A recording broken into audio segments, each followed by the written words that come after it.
Olá, investidores, agricultor financeiro na área. Hoje, pessoal, a gente vai falar de PetroRio, código de negociação em bolsa PRIO3, que é a PRIO3, ação que é negociada a R$ 31,94, uma alta aí de 27% aí no acumulado de 12 meses, né? Dando praticamente duas rendas fixas, né? Mais de duas rendas fixas praticamente. Hoje é uma empresa que está aí no setor de petróleo, né? E hoje tem um valor de mercado aí de 28 bilhões de reais, né? Um valor de mercado praticamente aí 10% do valor de mercado da Petrobras, é uma mini Petrobras e é uma empresa aí que trabalha aí na extração de petróleo, tá? Extração de petróleo esses de campos mais maduros que a Petrobras resolveu vender. Pessoal, vamos lá. Hoje a gente vai fazer uma análise sincerona aqui, tá? É uma análise fundamentalista. A gente tá usando esse gráfico aqui para falar um pouco sobre essa análise. Mas hoje é uma das ações mais recomendadas aí por várias casas de análise, né? Quando a gente olha, a empresa aí tá no seu topo histórico praticamente, praticamente mesmo preço quando ela veio ao mercado lá nos anos de 2011, 2012, e quando ela estava nesse período aqui, não tinha ninguém que dava aí recomendação de compra nem de venda na empresa, né? Agora eu te falo, aqui a empresa é a pior do mundo, ela vai quebrar, preço de petróleo não existe, as pessoas vão parar de produzir, as pessoas vão parar de consumir petróleo, e agora a gente vê esse monte de recomendação, essa enxurrada de recomendação aí em cima da petroleira, né? Então, quando eu vejo esse tipo de situação, eu logo me pergunto, né? Será que isso aqui é para dar liquidez para algum player? Porque não tem lógica uma quantidade de recomendação de compra em topo histórico da empresa. Tá certo que sempre a empresa está se valorizando, a empresa tem entregado um bom resultado, entregando lucro recorde, mas eu acho o seguinte, né? Quando a gente tem que comprar uma empresa, a gente tem que comprar uma empresa quando ela está aí patinando para melhorar aí os seus números, né? Quando a empresa tem uma expectativa de crescimento, não quando a empresa já entregou aí o seu melhor, né? Então, aqui, empresa é ruim, ninguém quer comprar, ninguém tem coragem, e aqui um monte de recomendação, que é a melhor empresa do mundo, que o crescimento vai ser grande, então a gente tem que parar um pouco e analisar essa situação. Mas vamos lá falar sobre a companhia, tá? Lembrando que hoje é o vídeo número 227 da série Escaneando Ações da Bolsa, e a gente está analisando umas mais de 400 ações que tem na B3, tá? A série tá imperdível, então se você for novo aqui, já te convido a se inscrever no canal, deixar o like aí no vídeo, e lembrando que tudo que a gente fala não é recomendação nem de compra, nem de venda, tá? No finalzinho do vídeo a gente dá a classificação aqui pro papéis classificados como top, a gente vai fazer um estudo aprofundado junto com vocês no canal. Então bora lá falar sobre PRIO, né? Quando a gente olha o histórico de dividendos, a empresa nunca pagou dividendos na sua história, tá? Por outro lado, tá certo, também tá retendo aí os lucros da companhia para continuar com o seu crescimento, ponto positivo para a companhia, tá? Dividendo não é tudo, pessoal. Quando a gente olha a rentabilidade do papel desde o seu IPO, ela teve uma rentabilidade de 36%. Ou seja, quem comprou em 2010 e tá carregando até hoje, não fez preço médio na companhia, isso se não tiver vendido no desespero aqui de 2014 até 2018, cara, provavelmente tá aí com a rentabilidade perdendo aí para o CDI, né? Ou seja, o CDI rendeu bem mais no período aí do que a companhia. Quando a gente olha a cotação vezes o lucro da empresa, a gente vê que fecharam 2022 aqui com um lucro recorde de 3.430 milhões de reais e aquela velha história, né? A cotação tende a acompanhar os lucros da empresa. Então, se a empresa fica mais lucrativa com o passar dos anos, aquele gráfico, tá? A tendência do gráfico é subir, foi exatamente isso que aconteceu aqui com PRIO 3, né? Aqui a gente via prejuízos consecutivos, então lógico que a cotação também vai cair muito aí para acompanhar os lucros da companhia. Quando a gente olha o PL dela, hoje é uma empresa que negocia aí com um PL de 8 vezes. Quem está comprando hoje está pagando 8 vezes aí o lucro da companhia, né? No passado o lucro era negativo, né? Então a gente tem aqui um histórico longo aqui de PL negativo na época que a empresa era ruim, né? Agora é a melhor empresa do mundo.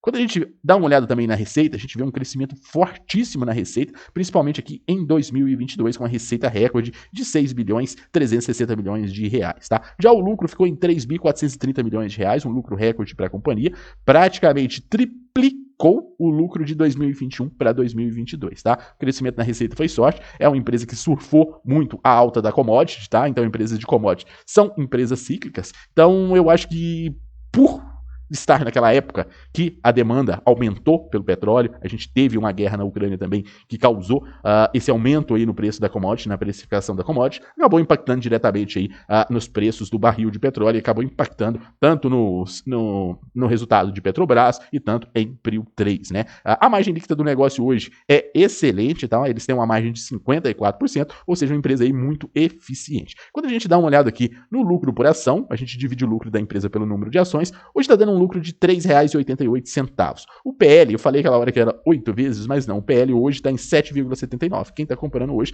está pagando aí quase 8 vezes o lucro, né? O valor patrimonial é R$ 11,21. O preço sobre o valor patrimonial é 2,70, né? Quem está comprando está pagando 3 vezes praticamente o valor patrimonial. Outro dado que chama muita atenção aqui é essa melhora do ROI, né? Um ROI hoje de 35%, um baita de um ROI. Isso significa que a cada R$ 100 aí que é investido na empresa retorna-se 135, ponto positivíssimo aí para a companhia. Quando a gente olha o patrimônio da empresa, o patrimônio praticamente dobrou de tamanho, triplicou-se de tamanho de 2020 até 2022, o endividamento também cresceu muito, né, praticamente aí dando quase o patrimônio da empresa, hoje em 0,93, o endividamento aí vezes o EBITDA é zero, né, hoje a empresa tem uma disponibilidade de dinheiro em caixa de 9.612 milhões de reais, a empresa dobrou o caixa dela de 2021 para 2022, a dívida bruta triplicou de tamanho, né? Saímos de 3.901 milhões de reais para uma dívida de 9.222 milhões de reais. Mas quando a gente subtrai o caixa da companhia da dívida bruta, sobra dinheiro ainda no caixa da empresa, sobra 390 milhões de reais de dinheiro lá no caixa ainda para a empresa fazer o que quiser, né? Então, pessoal, hoje é uma empresa que não trabalha com alavancagem alta, tá? Vezes o seu EBITDA, porque ela tem mais grana em caixa do que o EBITDA da empresa. Quando a gente dá uma olhada aqui nos estoques dela, hoje ela tem zero de estoque, engraçado. Eu pensava que petroleira tinha estoque, mas não tem, né?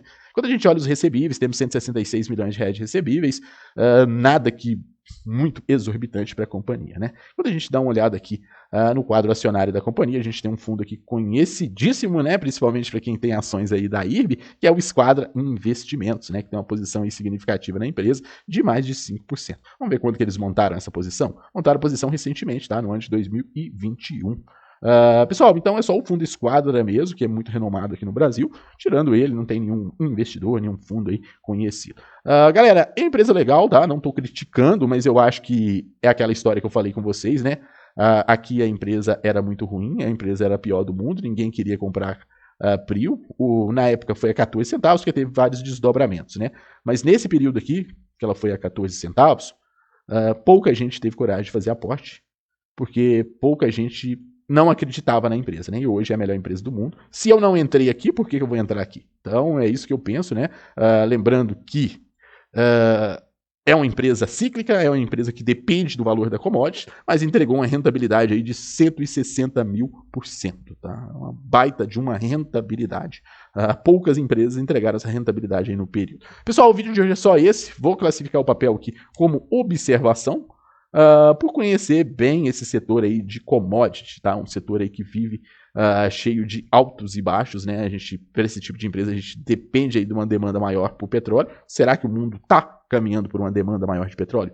Bom, eu não sei, tá? Eu sinceramente não sei. Acreditei até no ano antes da guerra que a gente estava caminhando sim para um período aí que a gente ia ter uma diminuição no petróleo, mas depois dessa guerra Rússia-Ucrânia, eu sinceramente fiquei um pouco pensativo a respeito da quantidade que o mundo ainda precisa de petróleo, tá? Então, galera, um grande abraço a todos. Se assistiu daqui, deixa o like, se inscreve no canal e bons investimentos.